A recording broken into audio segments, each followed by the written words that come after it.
Pinost po kayo sa social media gamit yung ID po natin or yung selfie natin, alam nyo na yung gagawin nyo mga ka-lifestyle. Huwag nyo nang bayaran yan mga ka-lifestyle. Ano? Huwag nyo nang babayaran yan.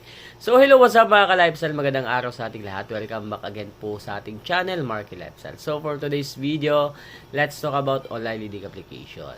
So again mga ka-lifestyle, nag-ikot-ikot ako sa mga social media platform, maliban sa YouTube channel ko. Marami akong mga nababasang comments, mapa-negative man or positive about sa mga online leading application.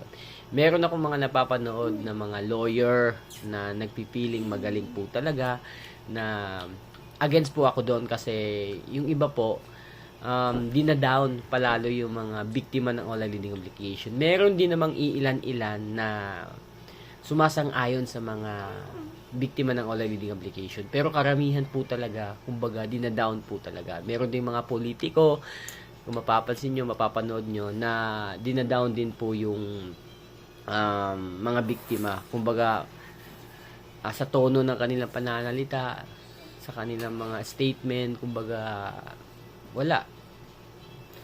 Kung sino yung makakapanood nun, of course, matatakot po mga ka-lifestyle, mga ngamba.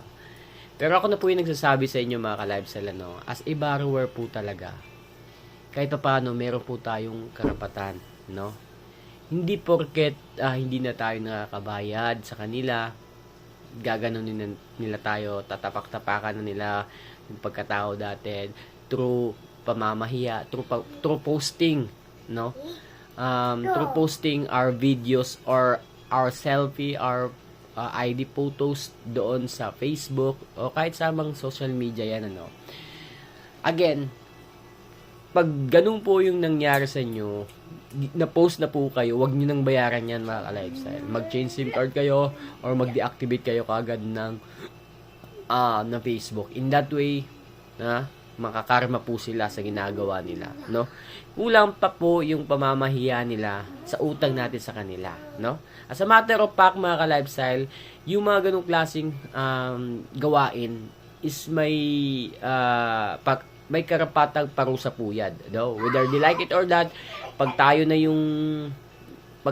yung gumante or nag-complain, pwede po sila makasuhan. Cyber libel, harassment, so marami pa po.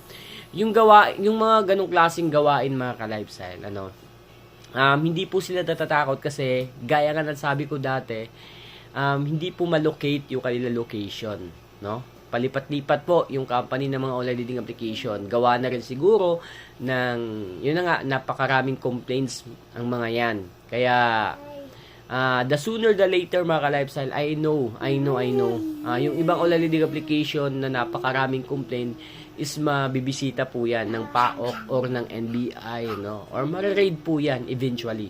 So again, wag po kayo matakot if nakaka-receive kayo ng ganung klaseng pagbabanta.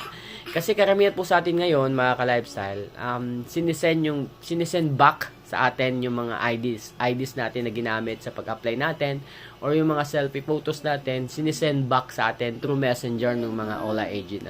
Ginagawang pantakot yun. Sinasabi nila na ipopost nila to, ganyan-ganyan, lalagyan ng reward, pag hindi nagbayad immediately. So, yun yung talaga namang until now gawain po ng mga online leading application company. So, again, marami na pong ganyang mga pangyayari, Ako, naranasan ko na po yan na sinend sa akin yung selfie photos ko, yung IDs ko, and then, pinost sa social media, sa Facebook. Pero, yun na nga, i-delete din po kasi nila yan kasi natatakot din po sila sa kanilang security. Baka matrace, malaman kung saan yung location nila, kung sino yung uploader. High-tech na po tayo ngayon mga ka-lifestyle.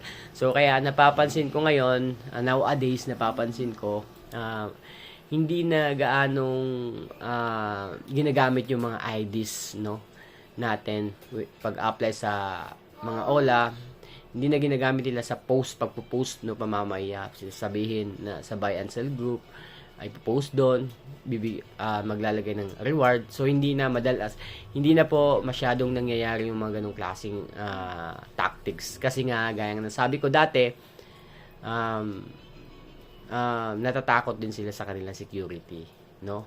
Kasi baka makulong sila, maparusahan sila. Malaking kasalanan din po kasi yung ganung klaseng mga post, no? Papahiya ka sa social media. Cyber libel po ang kaso niyan, mga ka-lifestyle. Kulang pa po yung utang natin, no, sa ipapiyansa nila if ever na mapatunayan na meron sila kasalanan, makukulong po talaga sila. So wala po tayong dapat ikatakot kung ganun po yung kanilang the way na pananakot sa inyo. Wala pong pwedeng makulong, no? Huwag po kayong matakot kasi in the end of the day, pag na-post kayo ng ganun sa social media, kung sino man yung mga friends mo na nakakita noon ng ganung klaseng post, mas paniniwalaan kayo, no, ng mga taong nakakakilala sa iyo. Mas paniniwalaan kayo. Kasi known na po yung mga online leading application, no, sa lahat po ng mga news, known na po talaga yung mga online leading application na harass, no, na loan shark, known na po sila. Kaya kiber lang po, deadma lang po if ever na pinagbabantaan kayo, tinatakot kayo ng ganong klaseng strategy, mga ka-lifestyle, ano. So, sa lahat po ng mga biktima ng online leading application, mapa-small amount man yan o mapalaki, pareho lang po yan, ano. Pareho lang po utang yan, no. And then, wala po kayong dapat ikatakot. Hindi po kayo makukulong. Hindi po kayo makukulong if ever na hindi na kayo nakakabayad or totally inabandon nyo na yung mga online leading application nyo. Kasi napakarami pong gumagawa niyan. Pero hindi ko naman po sinasuggest talaga totally na takbuhan nyo yung mga utang nyo, no? Kung meron lang po kayong pambayad sa takdag padahod, pwede nyo balikan yan anytime. Kung hindi naman gaano kalaki, sabihin na natin 1,000 pababa lang yung utang nyo, napakadali lang pong bayaran yan, ano?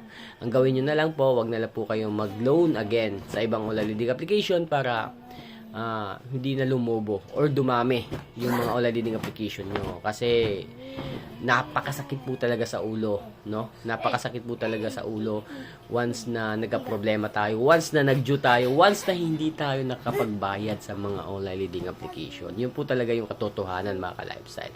So again, as much as possible, wag na lang, kung wala naman tayong paglalaan ng perang uutangin natin sa mga online leading application, pag-isipan na lang po natin. Kasi aside sa high interest yung mga yan, no, short term lang po yan. Pinakamatagal na yan, 15 days, 14 days. So karamihan po ng mga online leading application ngayon is 7 days lang po, no. Napakahirap po niyan kasi minsan nagkakaproblema tayo, nasi-short tayo, no, kaya nauuwi sa due, nauuwi sa yun, hindi tayo nakakapagbayad.